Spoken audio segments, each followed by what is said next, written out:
Bismillahirrahmanirrahim. Assalamualaikum warahmatullahi wabarakatuh. Saya dengan Renanda dari Prodi Akuntansi. Di sini saya akan mempresentasikan tugas UTS semester 3. Materinya berikut akan saya lampirkan materinya.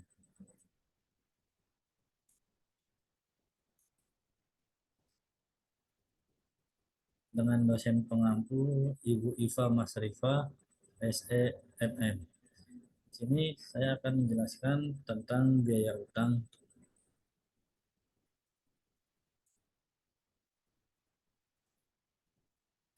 Biaya utang atau cost of debt. Penggunaan utang sebagai modal menurunkan laba atau penghasilan yang dikenai pajak karena bunga yang harus dibayar. Karena itu, pengguna utang dapat mengurangi pajak yang dibayar atau tax deductible. Terus yang kedua, biaya modal dari penggunaan utang dihitung dengan cara di sini rumusnya KD sama dengan KB buka kurung 1 dikurang tax tutup kurung. Keterangannya KD sama dengan biaya utang setelah pajak, KB sama dengan biaya utang sebelum pajak, dan tax sama dengan tax rate atau tingkat pajak. Di sini berikut ada contoh jika modal perusahaan tanpa utang. Jadi misalnya PTA menjalankan proyek senilai 150 juta, seluruhnya pakai modal sendiri dan tingkat pajaknya 20%. Penjualan 200 juta dan HPP atau hak pokok 150 juta. Jadi 200 juta ini dikurang 150 juta dan laba kotornya 50 juta. Untuk biaya admin, biaya umum dan lain-lainnya 20 juta. Jadi dari 50 juta dikurang 20 juta hasilnya 30 juta.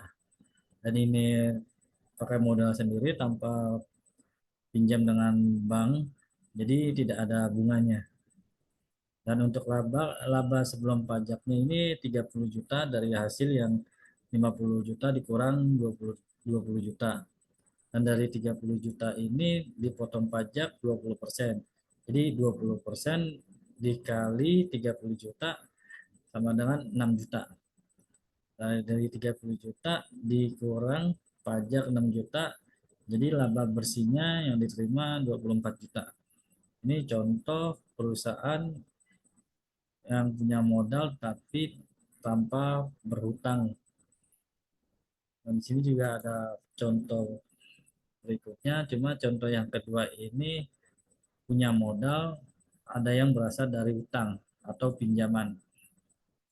Misalnya contoh PTA menjalankan proyek senilai 100 juta dan 50%-nya berasal dari utang bank dengan bunganya 10% dan untuk tingkat pajaknya 15%. Dan untuk penjualannya ini 200 juta, HPP-nya 100 juta. 200 juta dikurang 100 juta, jadi laba kotornya 100 juta.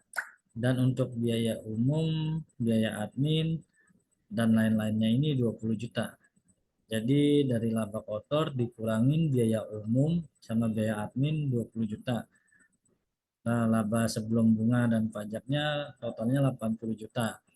Nah, untuk bunganya sendiri kan 10%. Jadi dari 10% ini dikali 50 juta. 50 juta jadi totalnya 5 juta. 80 juta dikurang 5 juta, laba sebelum pajak 75 juta. Nah, untuk pajaknya sendiri 15% dikali 75 juta. 75 juta ini hasil dari 80 juta dikurang 5 juta. Jadi 15% dikali 75 juta hasilnya 11 juta, 25. 75 juta dikurang 11 juta totalnya 63 juta 75. Dan untuk biaya utang atau cost of debt, dengan menggunakan utang kita dapat menghemat pembayaran pajak sebesar penghematan pajak ini 12 juta dikurang 11 juta, 25 juta. Sama dengan 750.000.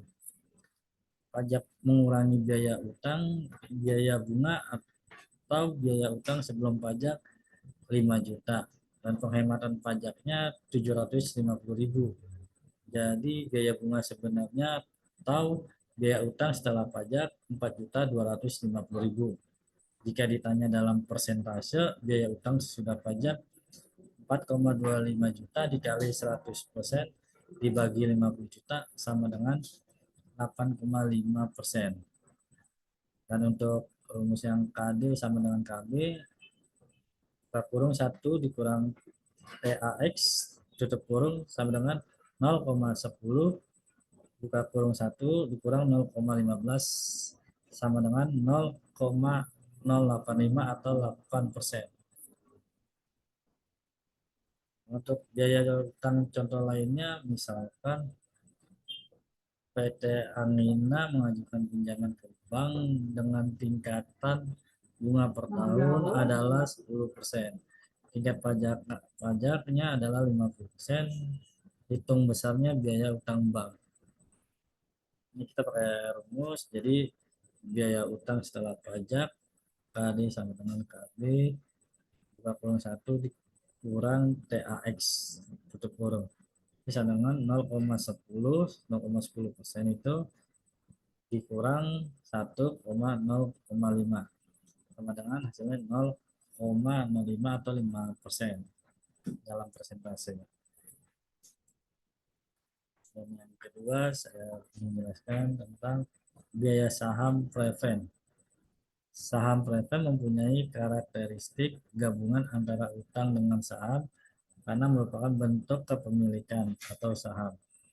Tapi dividen yang dibayarkan mirip dengan bunga karena bersifat tetap atau pada umumnya. Biaya saham preferred diperhitungkan sebesar tingkat keuntungan yang disyaratkan oleh pemegang saham preferred. Biaya saham preferred berupa dividen yang besarnya tetap.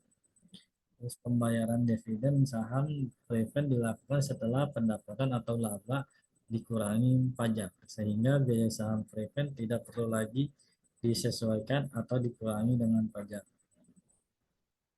Nah, untuk biaya saham preferred atau cost of preferred stock, biaya penggunaan dana yang berasal dari saham preferred dapat dihitung dengan membagi dividen. Preferred dapat dihitung dengan membagi dividen per lembar saham preferred dengan harga neto saham preferred saat penjualan. Rumusnya KP sama dengan D per PN, di mana KP sama dengan biaya saham preferred, DP atau dividen saham preferred tahunan. P-nya sama dengan harga saham preferred saat penjualan dikurangi biaya penerbitan jika ada. Ini contoh biaya saham preferred. PT AB menjual saham preferred dengan nominal 15.000. Harga jual saham preferred sebesar 18.900. Dividen tiap tahun 1.500. Biaya penerbitan saham setiap lembarnya sebesar 150. Di sini hitung biaya saham preferred tersebut. Nah, jawabannya ini KP sama dengan D per PN. KP sama dengan 1.500 per 18.900 dikurang 150. Jadi sama dengan 8%. Biaya saham preferred tersebut adalah 8%.